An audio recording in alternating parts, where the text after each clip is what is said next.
Hello and welcome to Calico Flower Studio. I'm Dani and today I am cultivating play in my creative practice. So I'm going to share with you a process that I decided to do one day because I just thought it would be fun and light, but it ended up actually being a really profound experience. And it taught me a lot about letting go. This process, I feel, connects to a sense of play and exploration because it's all about letting go.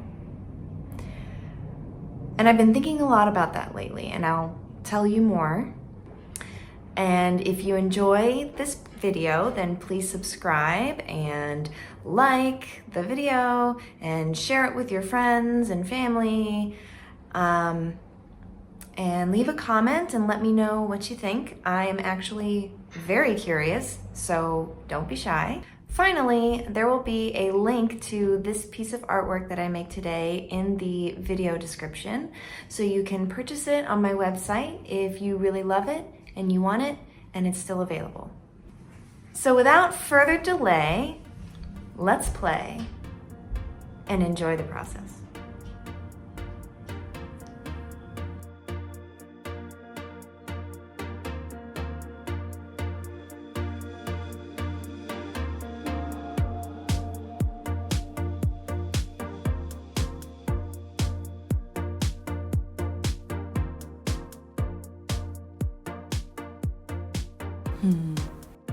So with this process, I start by picking out, or rather curating, the pieces that I'm going to use ahead of time. And I just pick things that I'm attracted to, but I also sort of keep in mind a certain feel, like a cohesive set of colors and textures. And before I begin, I want to just do a quick tour through all the pieces that I picked out for today. These are all from my Little Things bin, where I collect all the smallest little bits of scraps that are kind of like remnants from other projects. But I think that even though they're small, they still hold a bit of magic, so I want to give them their little moment here. I've also really been interested in pieces that have strange negative space cut out of them, like this one.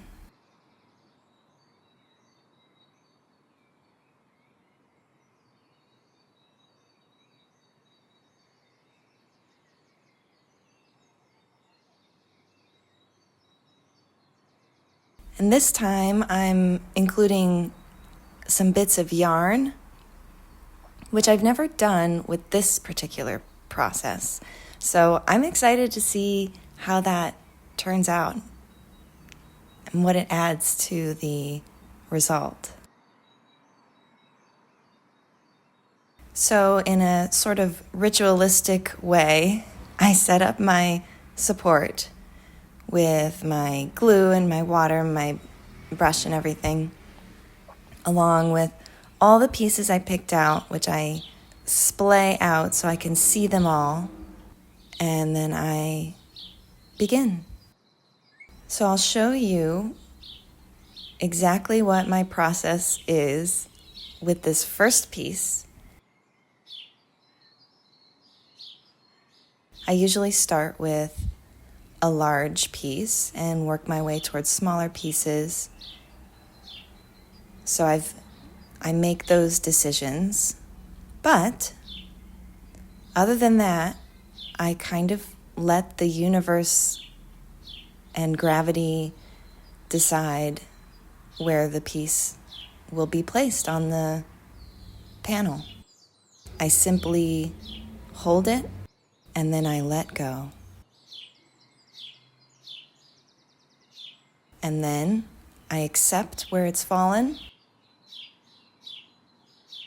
And that's it. That's where it's going to be.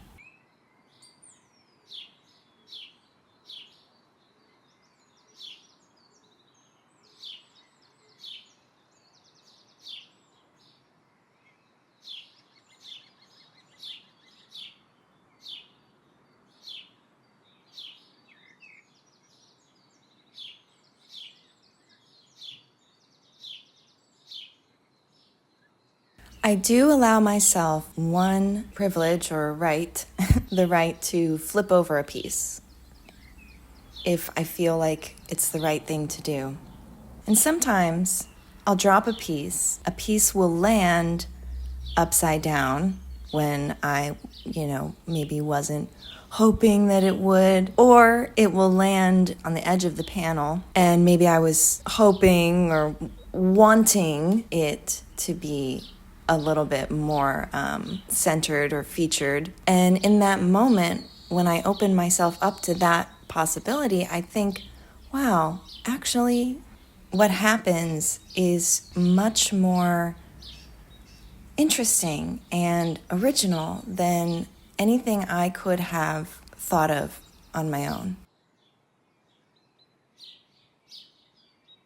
I've done this process several times now, and every time I am just in awe at how surprising and wonderful these spontaneous arrangements end up being beautiful. With some of the other pieces that I've made using this process, I've had the opportunity to show them to some fellow artists, and I wanted to see how they would react to it. Basically, everyone seemed to project their own meaning into it. Like, they look at it and they see something in it, or it reminds them of something, some kind of memory. And it's different for each person.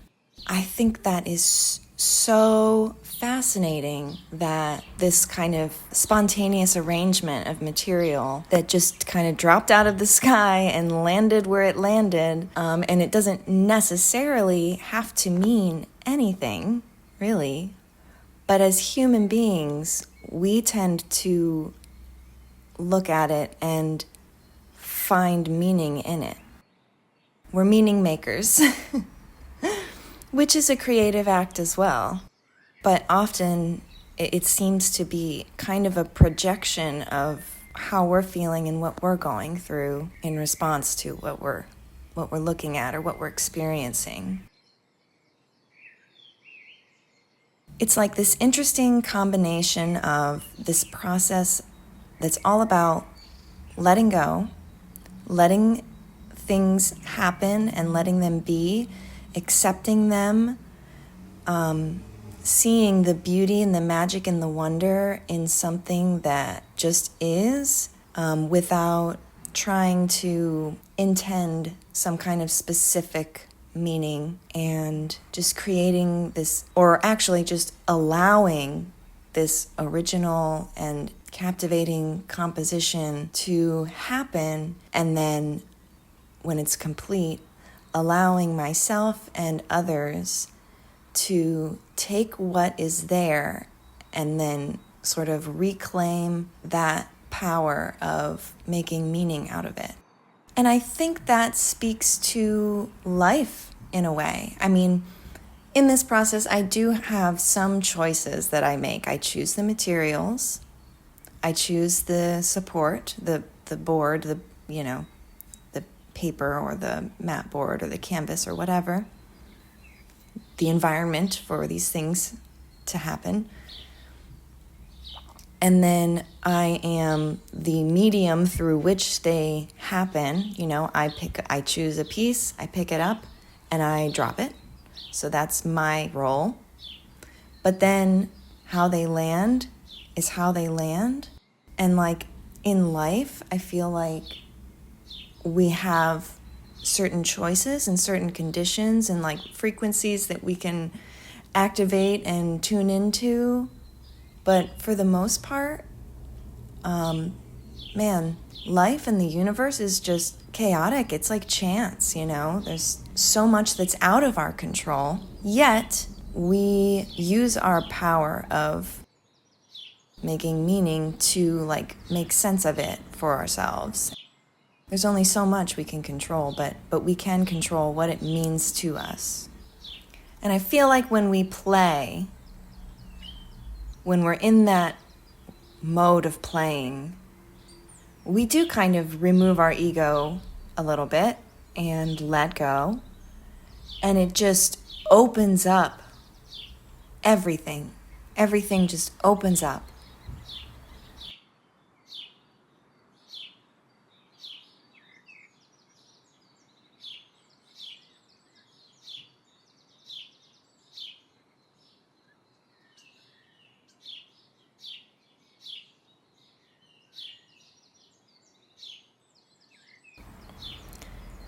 All right, last but not least, the yarn. I wanted to do this one last. Oop, that's awesome. I love how it's sort of flowing off the edge.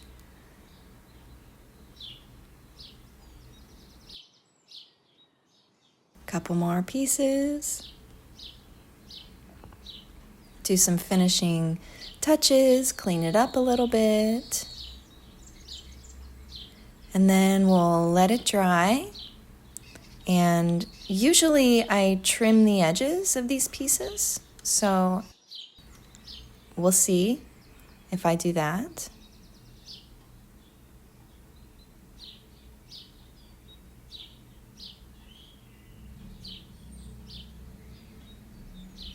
So